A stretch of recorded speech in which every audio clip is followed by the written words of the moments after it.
En 2017, más de 25 millones de personas se embarcaron en cruceros a lo largo del mundo. Por si no lo sabías, eso es más que la población total de Grecia. Se ha convertido en la opción favorita de los Estados Unidos a la hora de irse de vacaciones. Y es fácil ver por qué subir a un crucero es más popular cada año. Los cruceros también están ganando presencia entre las nuevas generaciones. 2/3 de los millennials y la generación Y afirman que los cruceros son su nuevo tipo de vacaciones preferido. ¿Cómo puede ser? Bueno, veamos. Es fácil de planificar. Una vez a bordo puedes encontrar actividades para todos los miembros de la familia y tienes la oportunidad de visitar varios destinos diferentes en un solo viaje. Una ventaja adicional de viajar en un crucero, puedes conocer varios destinos para un futuro viaje. El entretenimiento a bordo suele ser de primera categoría, lo que proporciona a los pasajeros una sensación extra de lujo, y las comodidades y el alojamiento suelen ser muy confiables, y esto sin mencionar que ofrece a los turistas la sensación de haber alcanzado todo lo que buscan fuera de la oficina. Royal Caribbean International es una de las empresas de cruceros más importantes del mundo. En 2018 contaba con más del 19% del mercado de cruceros. Su flota actual se divide en muchas clases diferentes de barcos, incluyendo la clase Voyager, Radiance y Quantum. La última adición a la impresionante flota fue construida en 2018. El Wonder of the Seas es actualmente el crucero más grande del mundo, dado que este espectacular transatlántico acaba de realizar su viaje inaugural en marzo del 2022. Conozcamos algunas de las increíbles ventajas que ofrece a los pasajeros. En primer lugar, el barco es tan grande que tuvo que dividirse en vecindarios. Es lógico, ya que el Wonder of the Seas tiene capacidad para casi 7,000 pasajeros. ¿Te gusta Nueva York? Genial, porque cuenta con su propio Central Park, con unas 10,000 plantas que puedes conocer. El Central Park del barco es una característica de todos los barcos de la clase Oasis y es uno de los llamados vecindarios. Veamos otras partes, ¿de acuerdo? Como esta cubierta que incluye una sala de juegos, una tienda de dulces y un bar de deportes. Es ideal para dar largos paseos. En el Wonder of the Seas hay una zona para practicar deportes que cuenta con numerosas piscinas y jacuzzis. En la zona deportiva puedes hacer todo tipo de actividades. Luego está la Royal Promenade, o Promenade si así lo prefieres. Es la calle principal del Wonder of the Seas, con bares, salones y lugares para tomar un café o un lujoso latte. El vecindario de entretenimiento es el punto central de las actividades de ocio del barco. Aquí los huéspedes pueden encontrar un club de comedia, una pista de patinaje sobre hielo y hasta un teatro. La zona de spa y ejercicio es tranquila y cuenta con una gran variedad de tratamientos disponibles. Por cierto, el centro de ejercicios es gratuito, así que no hay excusa para que los pasajeros se salten el día de piernas. Han agregado una octava zona adicional al Wonder of the Seas llamada Vecindario de las Suites. Es una zona exclusiva y diseñada para los huéspedes que se alojan en las suites. Oh, ya entiendo. Se encuentran en la parte superior del barco. Estos huéspedes tienen miembros del personal designados para ellos llamados Royal Genies. Sí, si frotas una lámpara en tu suite, ellos aparecerán. Nah, es broma. Los genies son similares a los mayordomos y pueden atender a unos pocos camarotes. Por supuesto, la compañía de cruceros quiere evitar que los demás huéspedes hagan varias preguntas a estos miembros de la tripulación y que acaparen su tiempo. Por eso, los genios no llevan etiquetas con su nombre en las zonas públicas. En cuanto a su itinerario, inicialmente el Wonder of the Seas iba a tener su puerto base en China, pero Royal Caribbean decidió trasladar el transatlántico a los Estados Unidos. En marzo de 2022, el barco comenzó su viaje con itinerarios de 7 noches por el Caribe Oriental y Occidental. En mayo de 2022, el Wonder of the Seas tiene previsto un viaje a Europa con cruceros por el Mediterráneo Occidental desde Barcelona y Roma para sus pasajeros. Los turistas también podrán visitar Palma de Mallorca, España, y Capri, Italia.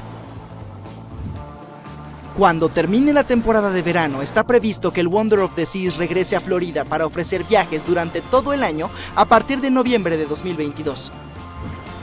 Existe un rumor falso que afirma que habrá un nuevo crucero especial para alérgicos y que se llamará Wonder of the Achis. No, no hay nada de cierto en eso. Es difícil imaginar un barco tan enorme y capaz de albergar tantas comodidades a bordo. A modo de comparación, el Titanic fue el barco más grande de su época, con 270 metros de longitud. El Wonder of the Seas no solo mide 360 metros de largo, sino que también es un 36% más alto y un 34% más ancho. Hablando de botes salvavidas, que es lo que voy a hacer, el Titanic tenía apenas 20 botes salvavidas a bordo, que trágicamente no fueron suficientes para acomodar a todos los pasajeros después de que el barco chocara con el iceberg. Pero el Wonder of the Seas tiene un número aún menor de botes salvavidas, 18 para ser exactos. ¿Suena extraño y peligroso? Bueno, en realidad no, ya que cada uno de estos botes salvavidas puede albergar hasta 370 personas. Esto significa que todos los pasajeros y miembros de la tripulación, unos 8000 si se llenara, estarán a salvo en caso de emergencia. Si de alguna manera pudiéramos organizar una carrera entre los dos barcos, bueno, el Titanic sería más rápido, superando al Wonder of the Seas por un nudo por hora. Hoy en día los pasajeros de cruceros están más interesados en la experiencia que en la velocidad del barco en sí. Por eso la velocidad no es un aspecto extremadamente importante. En términos de costos, el Titanic costó unos 7.5 millones de dólares en el momento de su construcción, lo que hoy equivale a unos 200 millones de dólares. ¿Y el Wonder of the Seas? Su construcción costó la asombrosa cifra de 1.350 millones de dólares, lo que lo vuelve 6 veces más caro que el Titanic. ¿Qué tal si comparamos los precios de las entradas? Bueno, en este caso, el boleto más barato del Titanic costaba 7 libras esterlinas, lo que equivale a unos $1,000 en la actualidad. El boleto más barato en el Wonder of the Seas cuesta actualmente $423, pero los precios pueden variar según el lugar y la temporada, el itinerario y la propina que le des a tu Royal Genie. Y sé que quieres preguntarlo, ¿qué pasará con los icebergs? Bueno, el Titanic navegó por el gélido Atlántico Norte, donde era necesario estar atento a ellos. El Wonder of the Seas navegará por el cálido Caribe, donde lo peor que podrás presenciar es un 17 en el Blackjack. Ups, perdiste. Al lado de sus otras hermanas de la flota de Royal Caribbean, el Wonder of the Seas sigue siendo igual de impresionante. Los primeros barcos de la compañía podían albergar a unas 2.500 personas, incluyendo a los pasajeros y al personal. Estos barcos eran el Splendor of the Seas, el Legend of the Seas y el más pequeño de todos, el Pulgarcita of the Seas. No, espera, su nombre es Empress of the Seas. Ups, me equivoqué.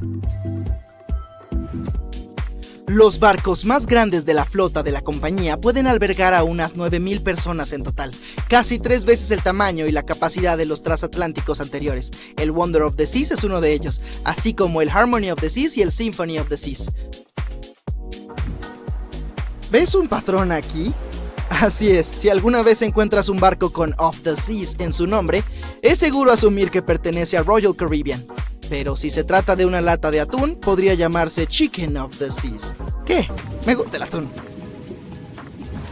Elegir entre los cruceros en función de su tamaño es como preguntarte si deberías visitar tu museo local o el Louvre en París. Todo depende de tus preferencias. Algunas familias prefieren los ambientes pequeños, otras son fanáticas de los grandes espacios que ofrecen todo lo que puedan necesitar. Desde un punto de vista histórico, lo mucho que hemos avanzado en materia de transporte marítimo es igual de emocionante. Por ejemplo, el SS Royal Williams fue el primer barco que realizó un viaje transatlántico, casi totalmente a vapor en 1833. Solo tenía 50 metros de largo y podía albergar a unos 155 pasajeros. No hubiera querido estar ahí, suena un viaje apretado. Por otra parte, el primer megabarco moderno del mundo fue el MS Sovereign of the Seas. Zarpó en 1987. Solo tenía 270 metros de largo y podía transportar un poco menos de 3.000 pasajeros. El tamaño y la capacidad no son las únicas mejoras de los nuevos cruceros. Los recientes avances tecnológicos en inteligencia artificial y reconocimiento facial han permitido a los operadores de cruceros garantizar un embarque más rápido y fluido para los pasajeros. Si antes tardaban entre 60 y 90 minutos en embarcar, hoy los operadores consiguen que la gente se instale con comodidad en menos de 15 minutos. De seguro ya estás deseando reservar un boleto, pero veamos algunas de las actividades más interesantes que puedes probar a bordo del Wonder of the Seas. Así sabrás en qué te estás metiendo. Todos los barcos del Royal Caribbean tienen varias obras de arte a disposición de sus huéspedes, pero el Wonder of the Seas va más allá. Y hasta cuenta con estatuas de astronautas en lugares clave del barco. Encontrarás al primer astronauta mirando a través del cristal en la cubierta, mientras que el segundo está ocupado escalando. El tercer y último astronauta es un aficionado del cine. Se encuentra cerca de los asientos en la sala de proyecciones. Buscar los astronautas es toda una experiencia para los huéspedes. En la zona sin acceso a luz solar, el Wonder of the Seas cuenta con balcones virtuales. En caso de mal clima, los huéspedes pueden seguir sintiéndose al aire libre sin tener que esconderse del viento o la lluvia. Los adolescentes tienen un lugar propio en el barco. Hay un club especial con una bañera de hidromasaje privada, una zona de selfies, juegos y asientos cómodos. La parte interior de este club cuenta con una máquina expendedora, una interesante colección de literatura y fútbol de mesa. ¿Dónde me anoto? Más de 25 millones de personas abordaron cruceros en todo el mundo en 2017. Puede que no parezca mucho, pero, por ejemplo, eso es más que la población de Bélgica. Es una excelente alternativa de vacaciones con una ventaja adicional. Puedes conocer varios destinos diferentes para visitarlos mejor en el futuro. Si ya reservaste un viaje en un crucero pero aún no tienes idea de lo que debes empacar, podrías comenzar con una búsqueda sobre las ubicaciones específicas de tu embarcación. De cualquier manera, asegúrate de llevar zapatos aptos para la cubierta que sean de tacón bajo. Además, empaca un par que sea cómodo para caminar distancias más largas para los días que pases en tierra. Dependiendo de la temporada, es posible que también quieras guardar algunos trajes de baño. Si estás tomando algún tipo de medicamento, asegúrate de llevarlo en su empaque original también. Si sueles usar poco equipaje, no te preocupes. La mayoría de los cruceros tienen cuartos de lavado. Son un poco caros, especialmente si quieres que tus prendas sean lavadas, planchadas y dobladas por ti. Pero te ahorran el ajetreo de empacar más prendas o lavarlas tú mismo. Es muy importante que te comuniques con la compañía de tu tarjeta de crédito antes de abordar el barco. Más aún si tu itinerario incluye visitar uno o más países extranjeros. Tu tarjeta podría ser bloqueada si hay alguna actividad inusual en tu cuenta. La mayoría de estas empresas tienen algoritmos que se activan una vez que aparecen varios cargos de diferentes países. Es exactamente lo que pasaría en un crucero. Informar de antemano te ahorrará la vergüenza de que te rechacen la tarjeta en algún restaurante. Y para asegurarte de conseguir la mejor habitación, antes de reservarla, revisa el plano de cubierta del barco. Debería estar disponible en su sitio web. Si lo que buscas es paz y tranquilidad, no optes por las habitaciones ubicadas directamente encima o debajo de cualquiera de los puntos de entretenimiento de la embarcación. Además, si te mareas fácilmente, evita los cuartos que están en la parte delantera del barco. En lugar de eso, elige los que están ubicados en el medio, en una cubierta inferior. Así sentirás menos movimiento. Y si es la primera vez que viajas en un crucero, te sorprenderá saber que algunas habitaciones no tienen ventanas. Antes de hacer una reserva, asegúrate de verificar todas las características del cuarto que deseas reservar. La mayoría de los cruceros tienen un montón de imágenes de las salas comunes en sus páginas de reserva y puede ser un poco confuso lo que en realidad ofrecen por un precio específico. Además, algunas habitaciones también son bastante pequeñas. Si no te gusta dormir en espacios limitados, es posible que quieras cambiar a un cuarto más grande, incluso si es un poco más caro. Siempre puedes dividir el costo con un amigo si quiere acompañarte en tu viaje. Ok, con la ayuda de la tecnología moderna, incluso si una habitación específica no tiene ventanas, no significa que no puedas ver las olas. ¿Cómo? Seguro te estás preguntando. Los cruceros más lujosos cuentan con un bono secreto. En las áreas sin acceso a la luz solar se construyen balcones virtuales. Estas pantallas de alta tecnología funcionan mostrándote lo que sucede afuera en tiempo real. También tienen un beneficio adicional. En caso de mal tiempo, los huéspedes aún pueden tener la sensación de estar al aire libre sin que el viento o la lluvia arruinen su cabello o su ropa. Y puede que no sea perfecto, pero aún así es mejor que estar en un lugar encerrado a bordo. ¿Que no quieres gastar mucho dinero en el crucero? Es posible, especialmente si buscas mejoras de última hora. Incluso podrías terminar teniendo vacaciones de millonarios sin tener que gastar mucho.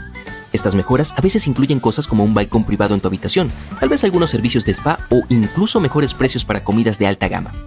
Y si no están todos reservados para el momento en que las personas abordan el barco, es posible que estén abiertos para el resto de los pasajeros a precios mucho mejores de los que tenían inicialmente. Puede haber obsequios ocultos a bordo si prestas mucha atención. Cosas como pasteles de cortesía a última hora de la mañana o una taza de té por la noche pueden ser algunos de los detallitos que se ofrecen a los huéspedes. Solo tienes que preguntar. Y es posible que quieras ver lo que están haciendo otros turistas. Algunas personas con más experiencia en cruceros pueden darte excelentes consejos y trucos. No tengas miedo de iniciar una conversación si ves que alguien obtuvo algo gratis. Algunos barcos no escatiman esfuerzos en cuanto a elegancia. Incluso tienen áreas exclusivas diseñadas para huéspedes que se hospedan en costosas suites. La mayoría de las veces están ubicadas en la parte superior del barco. En una embarcación en particular, estos tipos de huéspedes tienen miembros del personal designados llamados Royal Genies, que son similares a los mayordomos. Pueden atender a unas pocas cabinas. Dado que la línea de cruceros quiere distraer a otros invitados de hacerles preguntas que les quitarían tiempo a sus invitados asignados, estos Genies no usan etiquetas con su nombre en las áreas públicas. De hecho, la mayoría de las áreas comunes de los cruceros requieren que los viajeros sigan un código de vestimenta, pero si investigas con anticipación, es posible que descubras que ciertas zonas son más relajadas cuando se trata de lo que la gente debe usar. La mayoría de los barcos requieren que las personas sigan la regla de atuendo inteligente, lo que significa pantalones con una camisa con cuello para los hombres o blusas y faldas, vestidos o pantalones elegantes para las mujeres. En cuanto a los destinos de viaje, asegúrate de investigar con anticipación los puertos que vas a visitar. Así sabrás qué ponerte, qué tiempo hará y si necesitas empacar algo más, como un paraguas o una toalla de playa. Las escalas en los cruceros solo duran unas pocas horas en la mayoría de los casos, por lo que querrás aprovecharlas al máximo. Si un lugar en específico tiene museos o galerías de arte que quieres visitar, asegúrate de hacer reservas con anticipación para que no pierdas tiempo esperando en las filas. Ahora, algunos cruceros incluso brindan a sus huéspedes recorridos privados por los puertos que visitan. Asegúrate de reservarlos con anticipación en caso de que te interesen, ya que los cupos se llenan bastante rápido. Los tours independientes son un poco más privados, puedes pasar más tiempo con tu guía turístico e incluso hacer más preguntas. Recuerda siempre poner tu teléfono en modo avión mientras estés a bordo. La mayoría de las historias de terror de cruceros involucran a novatos que terminaron pagando miles de dólares en cargos de teléfonos celulares mientras estaban en los barcos, solo porque olvidaron apagarlos. Y si eres el tipo de persona que no puede apagar su teléfono, asegúrate de consultar con tu proveedor de telefonía celular antes de viajar al extranjero.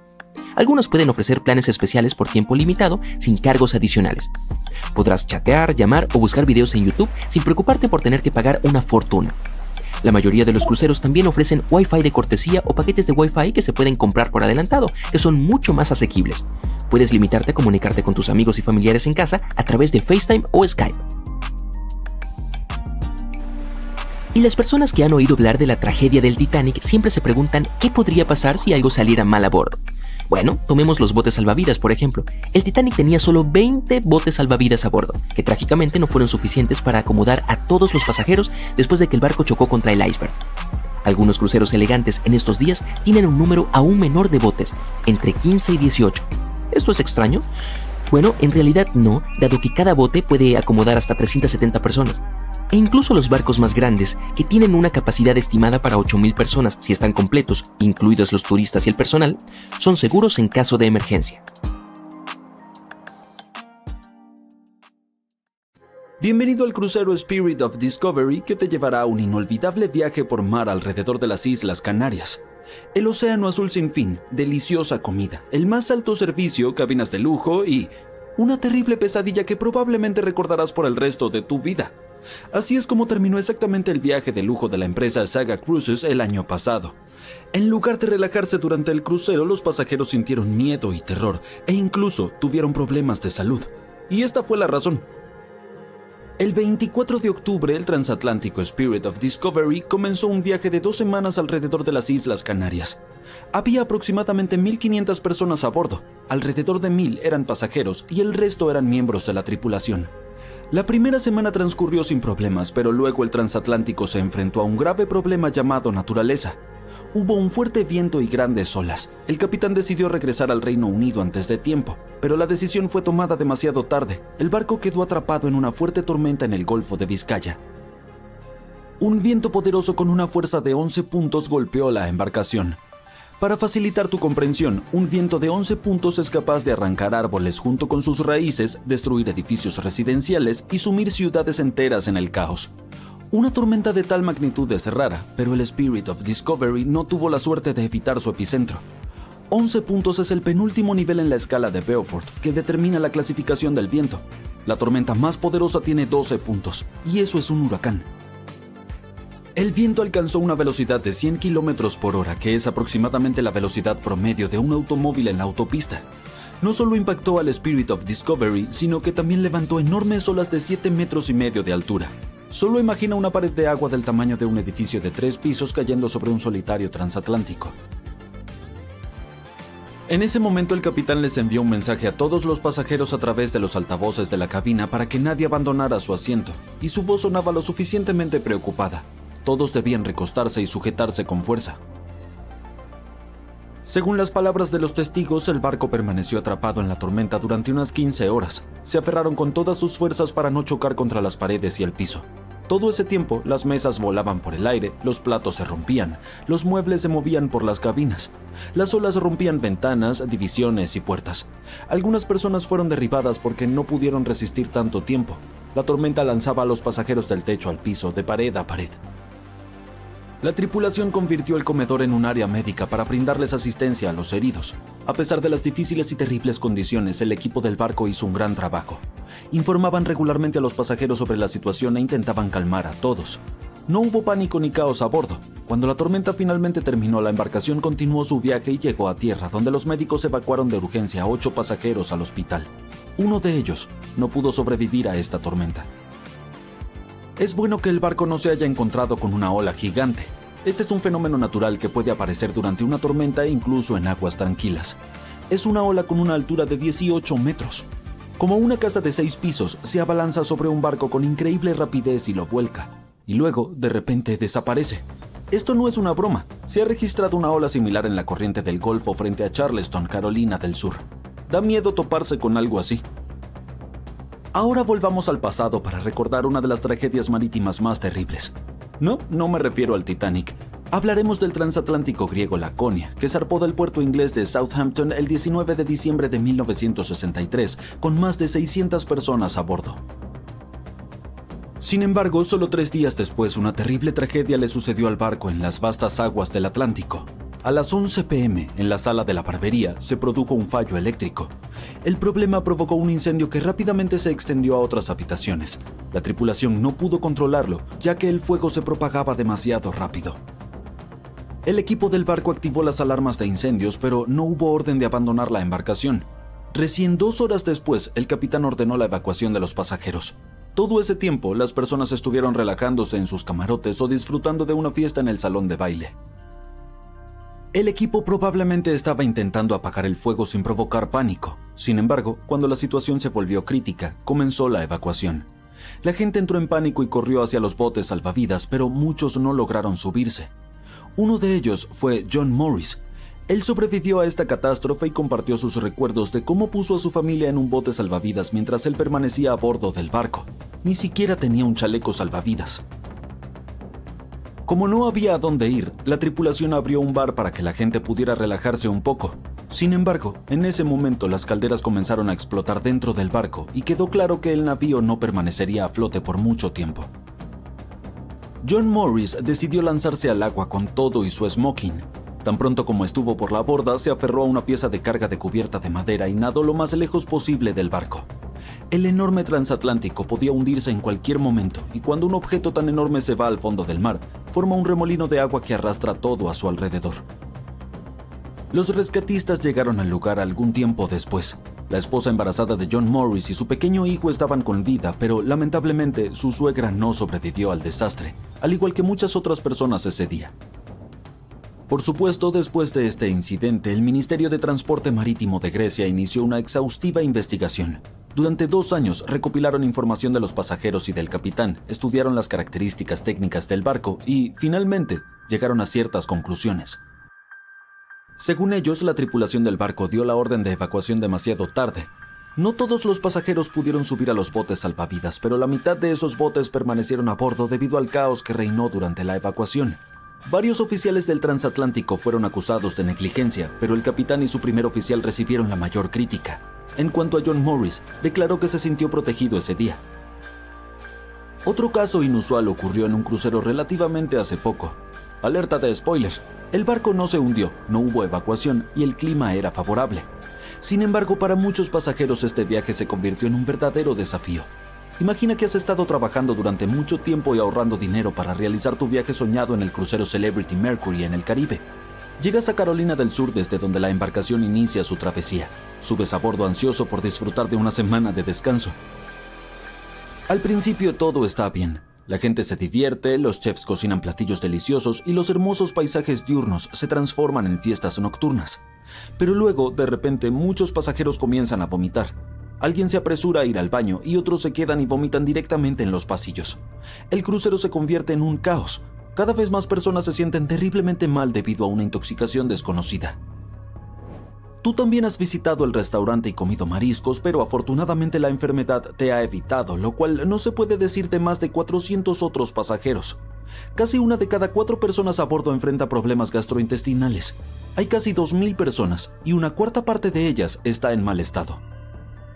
Los miembros de la tripulación realizan limpiezas interminables. Lavan la cubierta, reparten pastillas para el mareo y les piden a las personas que no salgan de la cabina hasta que la enfermedad pase. El capitán envía varias muestras a tierra para determinar qué causó el envenenamiento.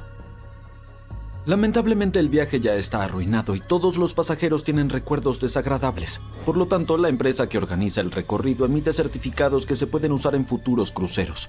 No es la experiencia más agradable, pero sigue siendo mejor que nada. Ahora imagina que en lugar de solo sentirse enfermas, las personas se infectaran con algún tipo de bacteria que las convirtiera en zombies. Sería mucho más emocionante y aterrador. ¿Crees que podrías sobrevivir en un barco lleno de estas criaturas? ¿Cómo lo harías? Cuéntamelo en los comentarios. El Atlántico Norte fue una tumba helada la noche en que se hundió el Titanic. Con muy pocos botes salvavidas, cientos de personas quedaron a su suerte. Y aún así, a pesar de la falta de botes, Charles Joughin, el panadero jefe del Titanic, sobrevivió. Abandonado en cubierta por los más adinerados, se hundió con el barco. Durante 2 horas flotó en aguas bajo cero, consciente y vivo, prácticamente desafiando a la ciencia.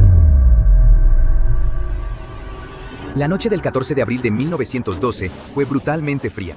Cuando el Titanic se hundió, el Atlántico Norte se tragó el barco entero, y con él unas 1.500 vidas. Pero la mayoría no se ahogó. Lo aterrador es que murieron congelados. El océano estaba a unos 28 grados Fahrenheit. Es más frío que el agua con hielo. En un agua así, tu cuerpo entra en pánico casi de inmediato. Significa que la sangre empieza a huir de tus manos y pies para proteger tus órganos vitales, el corazón y el cerebro. Empiezas a temblar y luego te entumeces. Tus pensamientos se vuelven lentos, tu memoria falla y muy pronto ya no puedes moverte. Tras unos minutos pierdes el control y poco después te desmayas. Entonces el corazón simplemente se detiene. Una persona puede morir así en menos de 1 hora, y el barco de rescate, el Carpathia, tardó casi 2 horas en llegar al naufragio. Para la mayoría de los que quedaron flotando en ese océano helado esa noche, la lucha era básicamente contra el tiempo. Pero volvamos al comienzo de esa noche fatídica y a una persona en concreto. Charles Joughin era el panadero jefe del Titanic. No es de extrañar que estuviera a bordo en el primer viaje del barco. El hombre no era novato. Venía del Olympic, un transatlántico británico botado en 1910. En el Titanic, Charles tenía un buen empleo, buena paga y un equipo de 13 panaderos a su cargo. Así que la vida era buena y el barco era enorme, impecable e insumergible. Entonces llegó la noche del 14 de abril. Charles estaba libre, acostado en su litera a mitad de turno. De repente, hubo un estruendo ensordecedor y un temblor recorrió todo el casco. No fue muy fuerte, pero sí lo suficiente para despertarlo de golpe.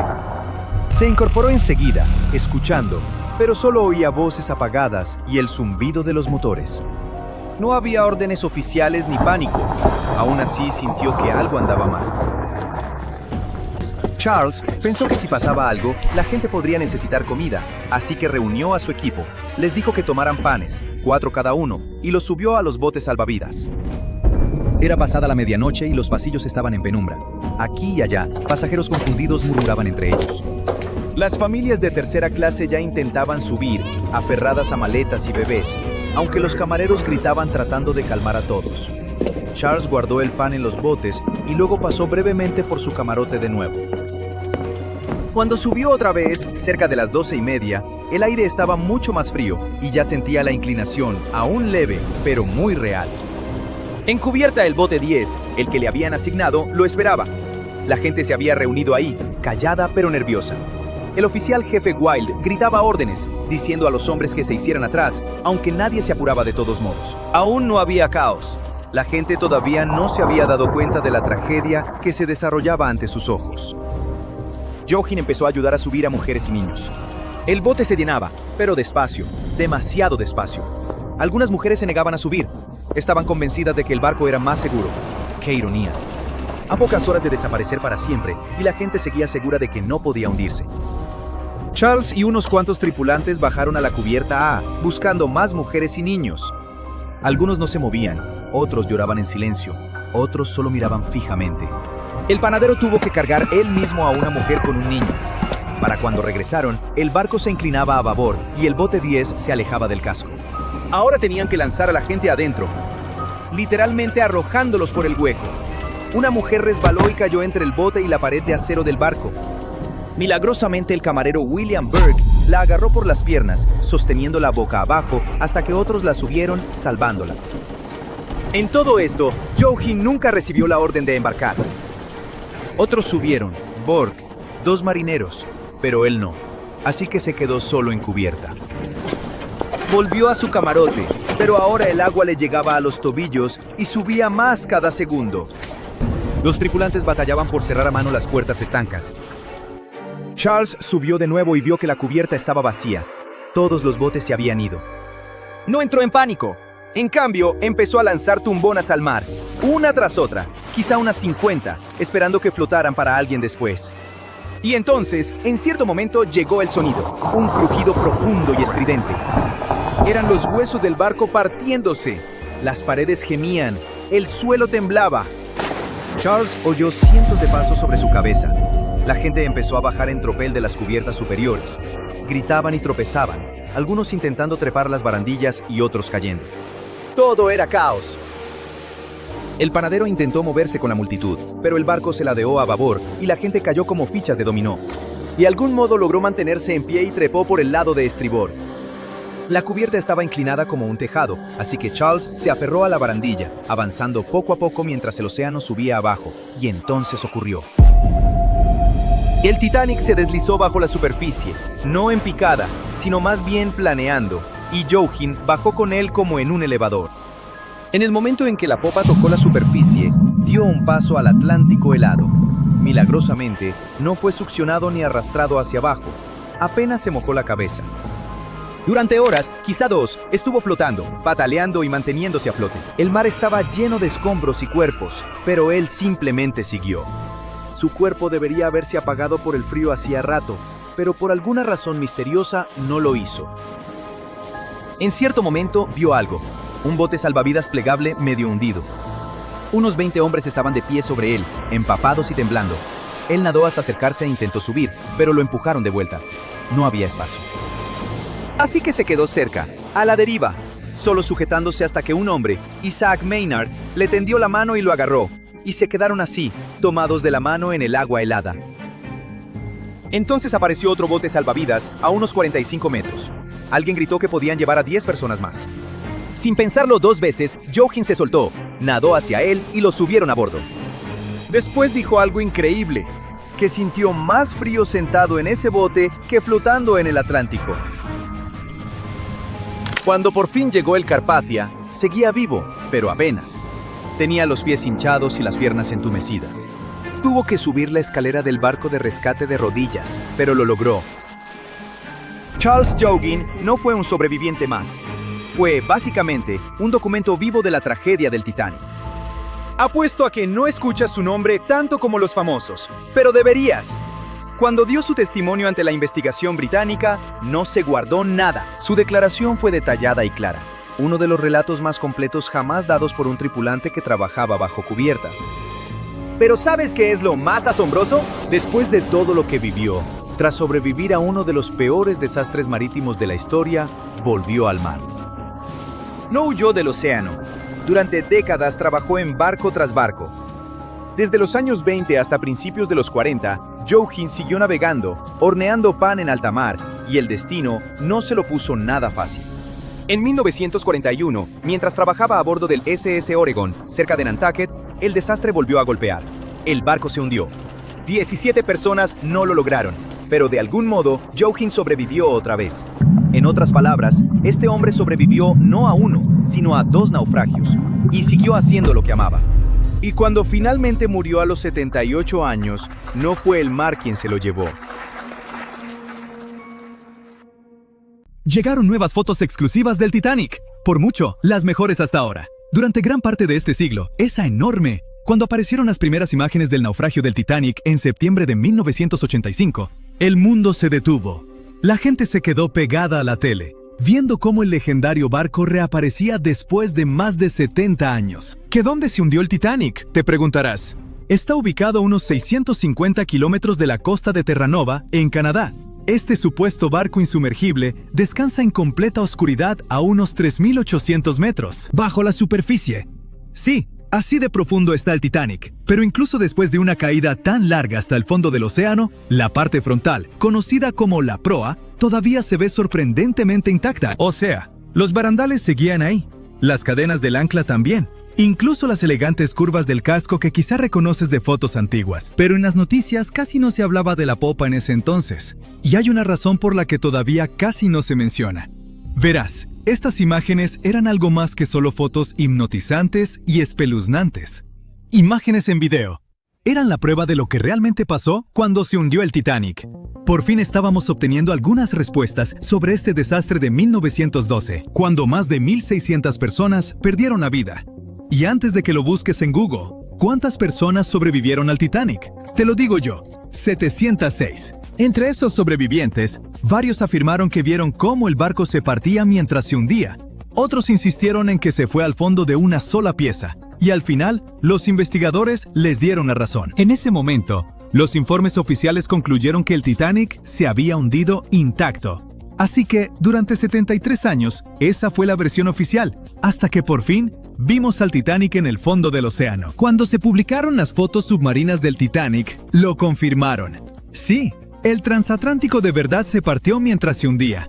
Y si acabamos de ver esas imágenes de la proa, eso significa que la popa también debe estar por ahí, ¿no?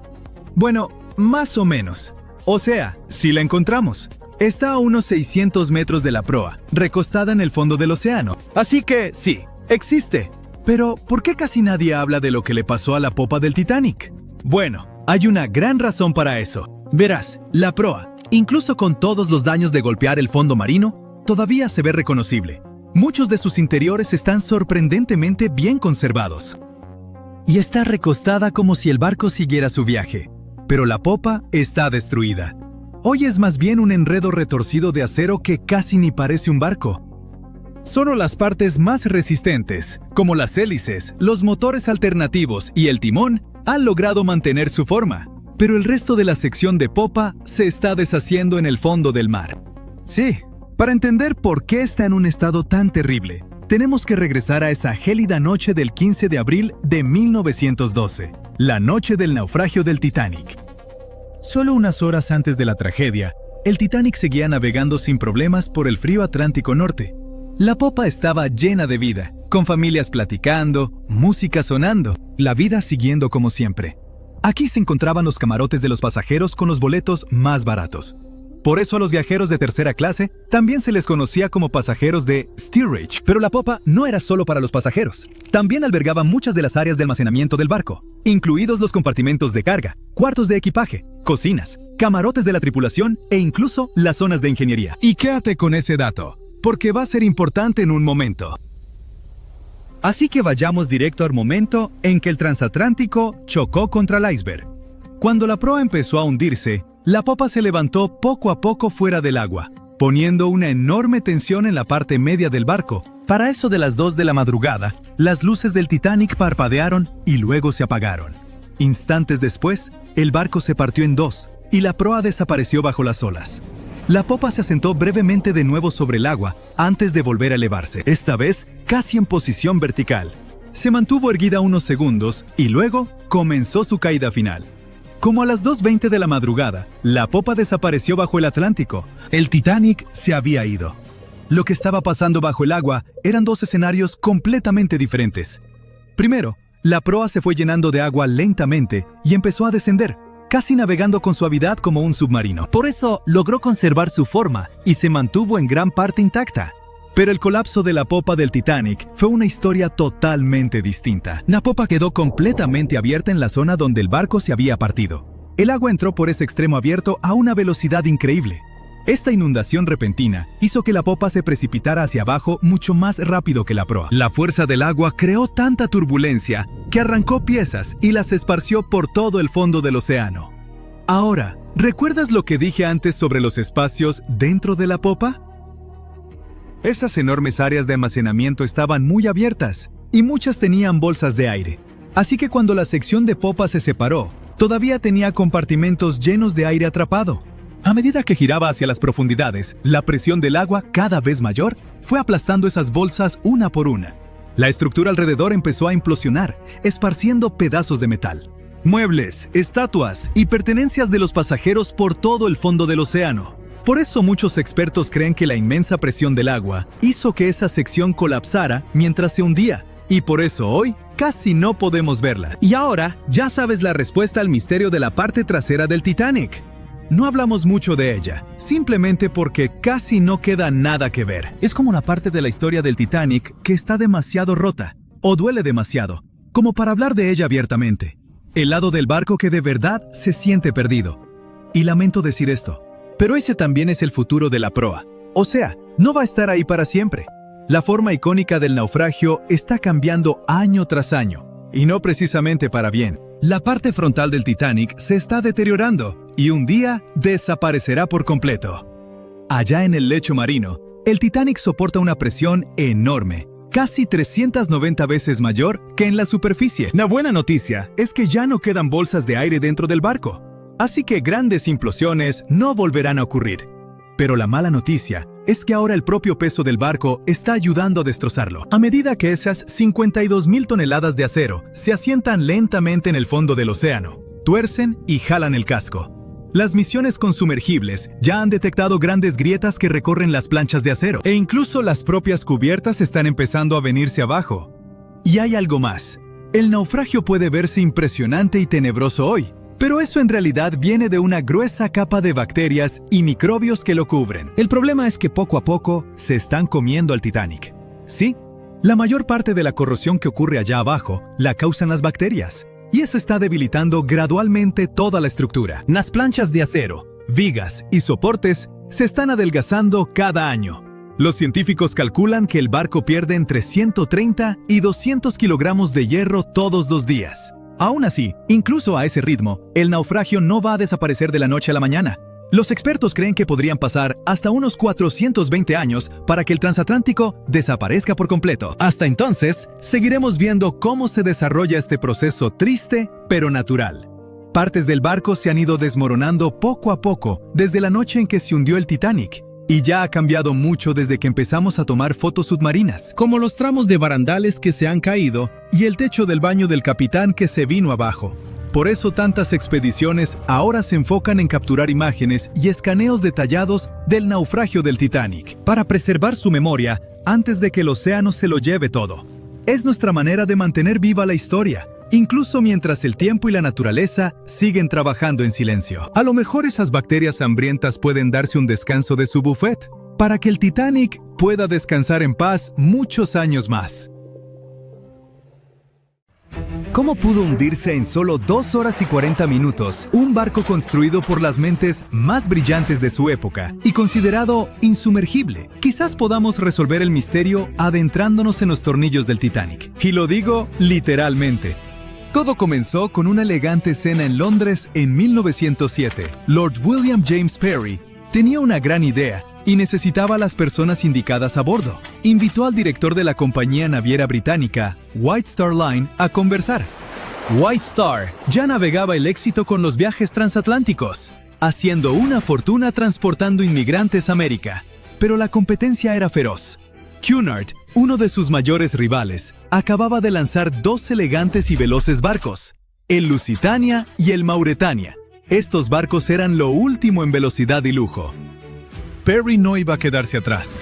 Como presidente de una compañía irlandesa de construcción naval, pensó que si se aliaba con White Star, podrían dominar el mercado. Esa misma noche, durante la cena, comenzaron a idear toda una flota de transatlánticos, el Olympic, el Titanic y un tercer barco que eventualmente se convirtió en el Britannic.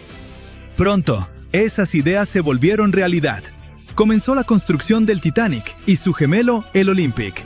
Fue tan impresionante que tuvieron que construir 2 nuevos astilleros en Queen's Island, conocida como el Barrio Titanic, en el puerto de Belfast. Pero construir algo tan masivo no era nada fácil. Harland & Wolff, la compañía británica a cargo de la construcción, tenía las manos llenas.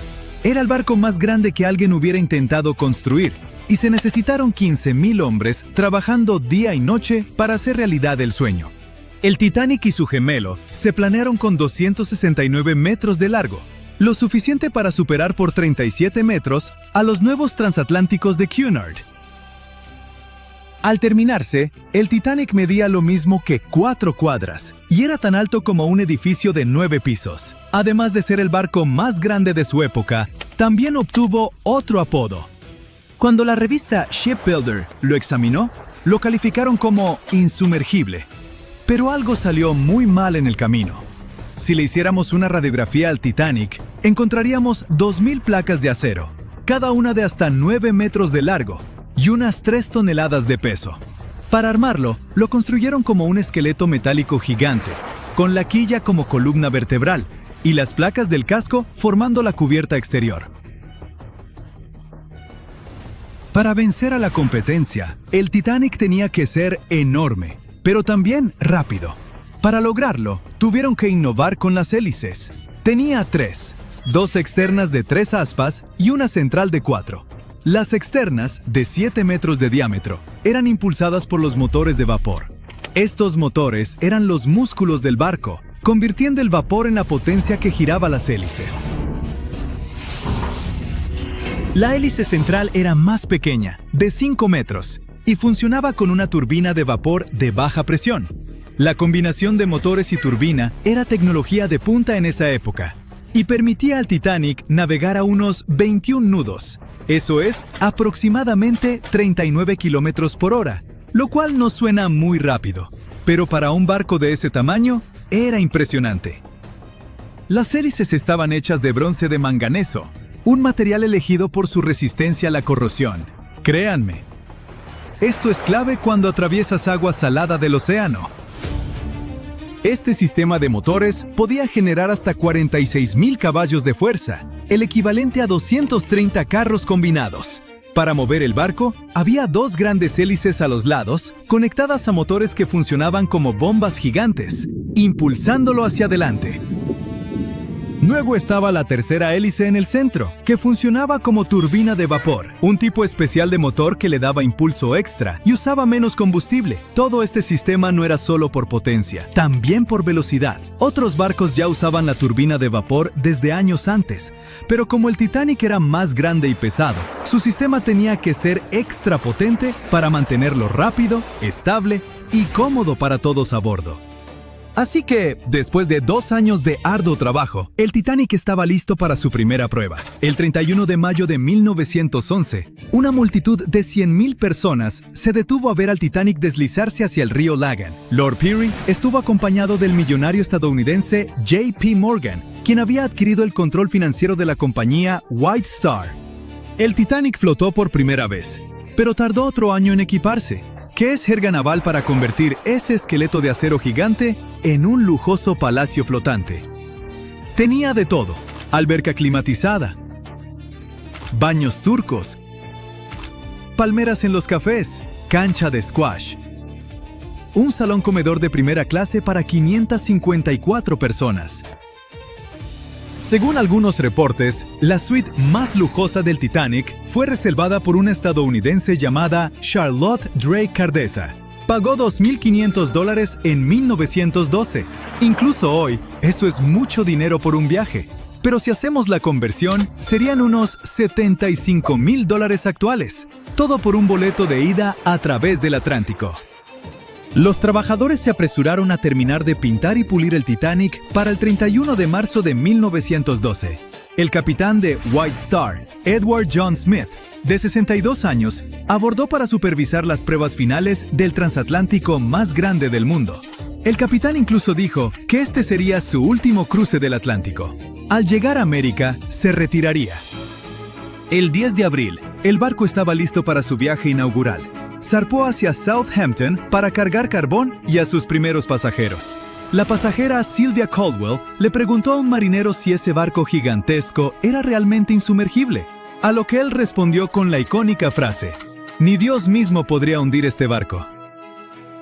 4 días después de zarpar, el RMS Titanic encontró su destino. Aunque el barco recibió advertencias sobre icebergs, navegaba muy rápido en la oscuridad. Cuando los vigías finalmente vieron el iceberg, estaba demasiado cerca para detenerse o virar. Imaginen intentar frenar de golpe un carro enorme. Ahora imaginen que ese carro pesaba 20,000 veces más que un vehículo normal y se movía absurdamente rápido. Cuando el Titanic intentó esquivarlo, terminó raspando el iceberg por un costado. Aunque la tripulación intentó frenar y girar, el barco rozó el iceberg, abriendo 100 metros del casco y dañando 6 de 16 compartimentos estancos. Esto hizo que la proa se hundiera, mientras la popa se elevaba, como cuando un lado de una palanca pesa demasiado. En un ángulo pronunciado, el barco comenzó a partirse por la mitad, y así fue como finalmente se hundió. Pero, ¿por qué el casco y los remaches se rompieron tan fácilmente? Una expedición en 1991 descubrió piezas del casco del Titanic y encontró que el acero usado era extremadamente frágil, especialmente en temperaturas bajo cero como las de esa noche. El acero no se dobló ni cedió bajo presión. Se rompió como vidrio, empeorando mucho el impacto. Los análisis químicos revelaron que el acero tenía altos niveles de azufre, lo que lo debilitaba. Este tipo de acero frágil, combinado con la alta velocidad y las temperaturas bajo cero, fue una receta para el desastre. Bueno, había fallas en los materiales, pero el diseño del barco también tenía serios problemas. Esos compartimentos estancos no estaban completamente sellados en la parte superior, así que cuando el agua entraba, se desbordaba de un compartimento a otro, acelerando el hundimiento.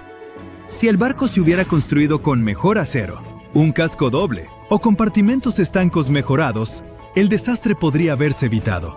Quizás lo suficiente para que el RMS Carpathia llegara a rescatar a todos a bordo.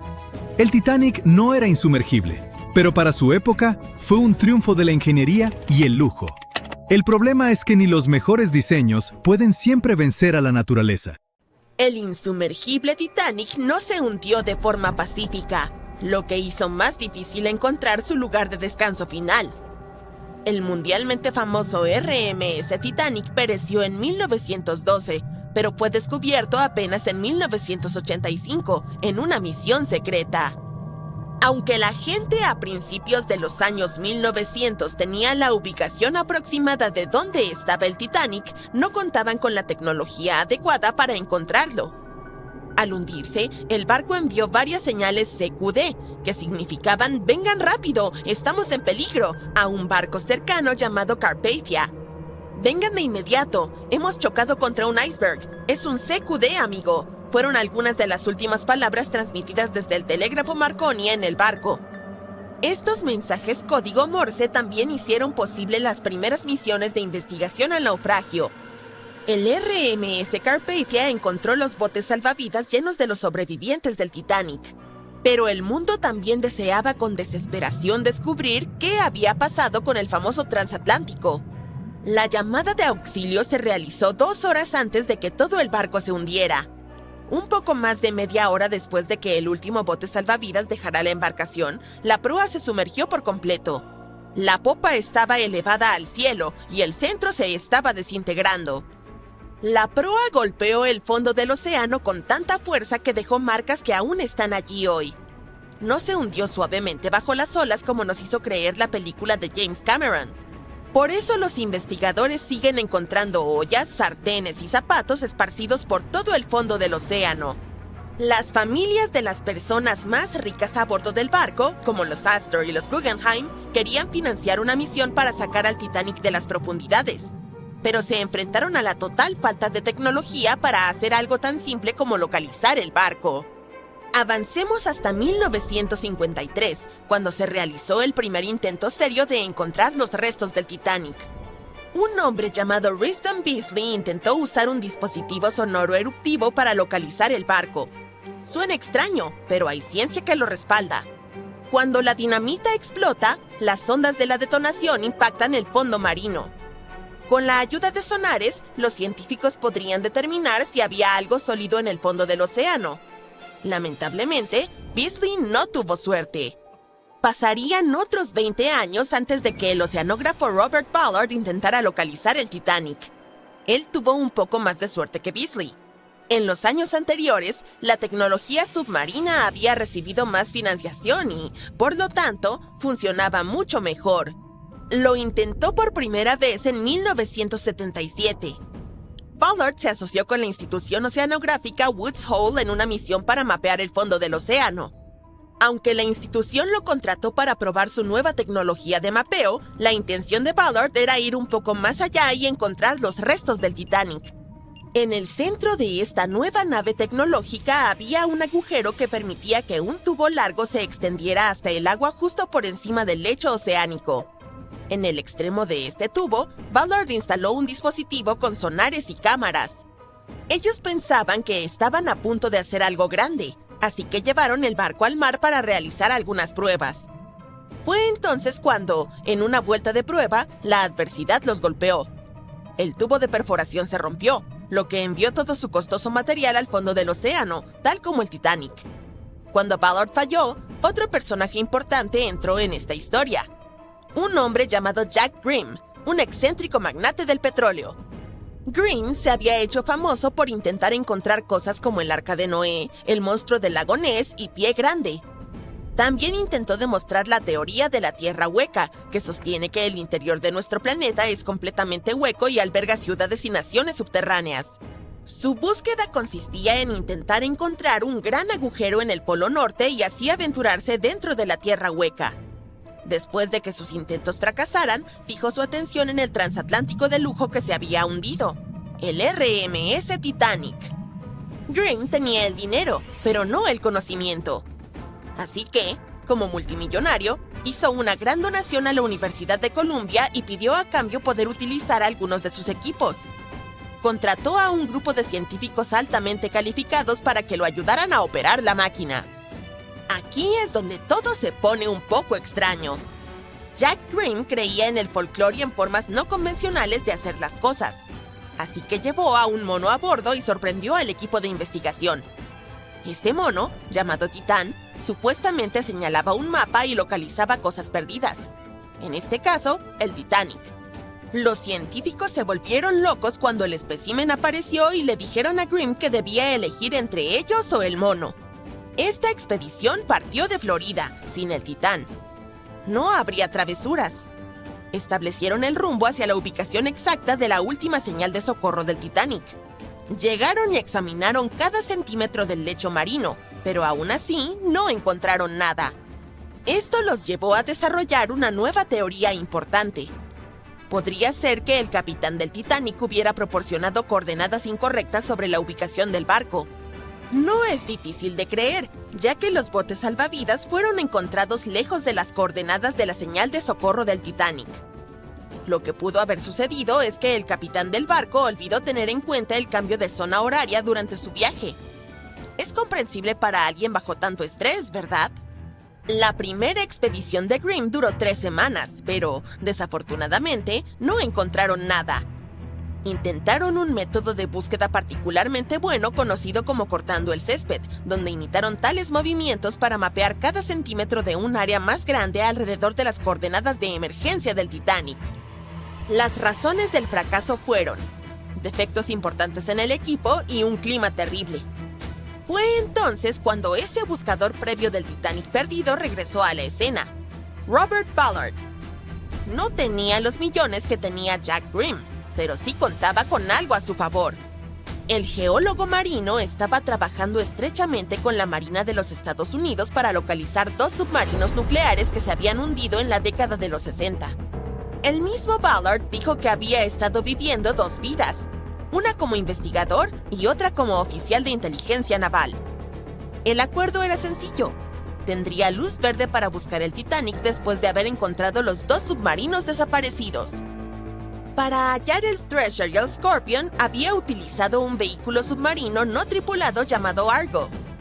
Argo era como un pequeño trineo de nieve. Estaba conectado a un barco más grande que navegaba por encima del agua. Argo estaba unido a la embarcación por un largo cable y era pilotado por un equipo a bordo.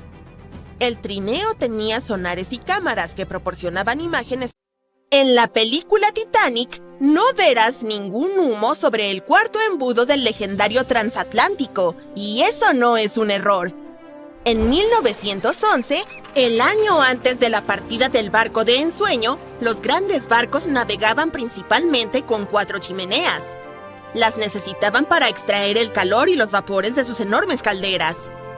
El Titanic fue una verdadera joya de la ingeniería que solo necesitaba 3 chimeneas para funcionar. Así que se agregó una cuarta para el equilibrio y una apariencia más impresionante.